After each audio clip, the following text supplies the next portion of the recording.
Bismillahirrahmanirrahim. Buah asam di dalam baskom, buah asam di juluk jatuh. Assalamualaikum warahmatullahi wabarakatuh.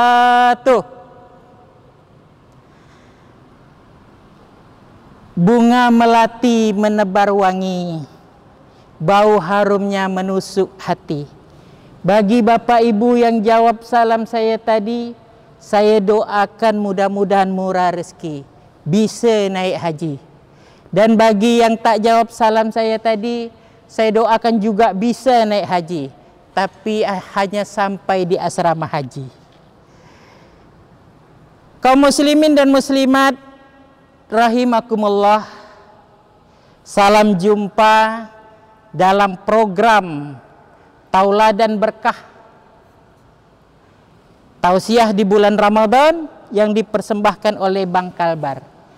Innal hamdalillah nahmaduhu wa nasta'inu wa nastaghfiru wa na'udzubillahi min sururi anfusina wa min sayyiati a'malina may yahdihillahu fala mudhillalah wa may yudlil fala hadiyalah. Kaum muslimin dan muslimat rahimakumullah, di dalam bulan Ramadan kita dididik, kita digembleng untuk menjadi orang yang bertakwa. Di dalam bulan Ramadan kita dalam keadaan kondisi kita dalam keadaan bertakwa. Inilah yang menjadi tujuan puasa sebagaimana yang difirmankan oleh Allah Subhanahu wa taala di dalam surah Al-Baqarah ayat 183. Ya ayyuhallazina amanu kutiba alaikumusiyam kama kutiba alal ladzina min qablikum la'allakum tattaqun.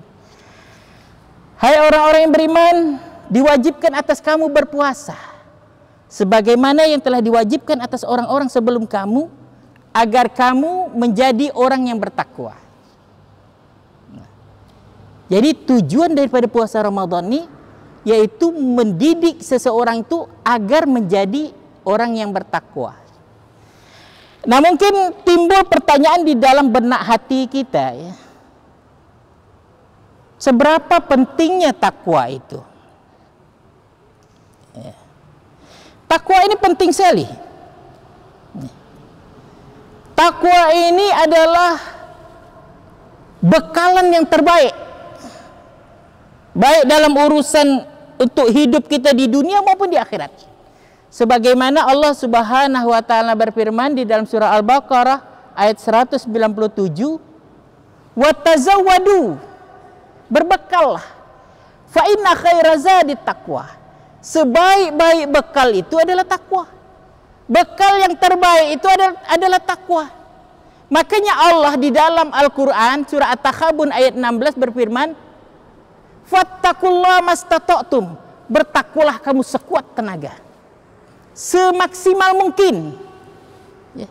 Karena apa? Karena takwa ini adalah bekalan terbaik.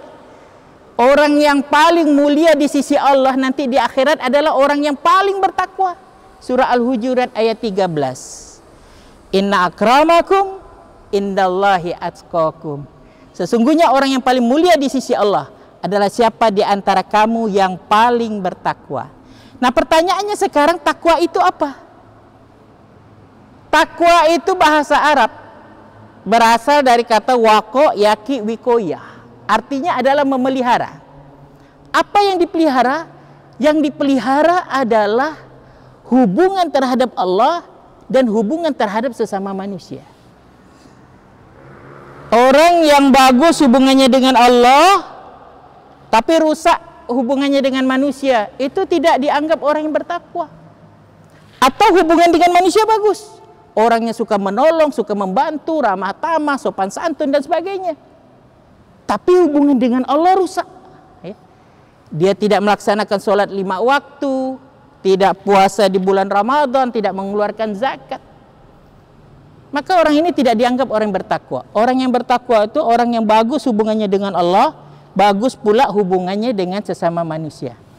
Nah, untuk mudah difahami, mari kita lihat satu hadis ya, yang diriwayatkan oleh Imam Ahmad dari Anas bin Malik. Anas bin Malik menceritakan suatu ketika kami hendak sholat ya bersama-sama Rasulullah, para sahabat, Rasulullah bersabda, sebentar lagi akan ada seorang ahli surga. Tiba-tiba muncullah seorang pemuda Ansor, wajahnya basah dengan wudu, tangannya menenteng sandal. Keesokan harinya Nabi bersabda lagi, sebentar lagi akan ada seorang ahli surga. Muncul pemuda yang sama. Kemudian keesokan harinya Nabi bersabda lagi, sebentar lagi akan ada seorang ahli surga. Muncul pemuda yang sama.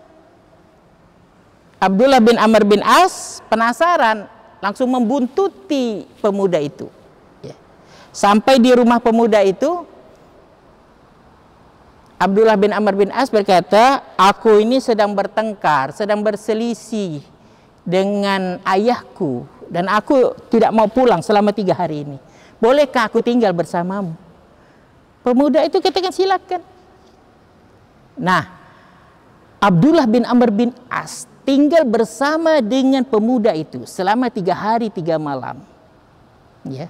Abdullah bin Amr bin As bangun malam, sholat malam, ya, baca Quran, zikir, banyak ibadah. Tapi pemuda ini tidak. Pemuda ini hanya melaksanakan sholat 5 waktu saja. Tidak ada amalan yang lain. Bahkan sholat sunat rawatib pun tidak dia kerjakan.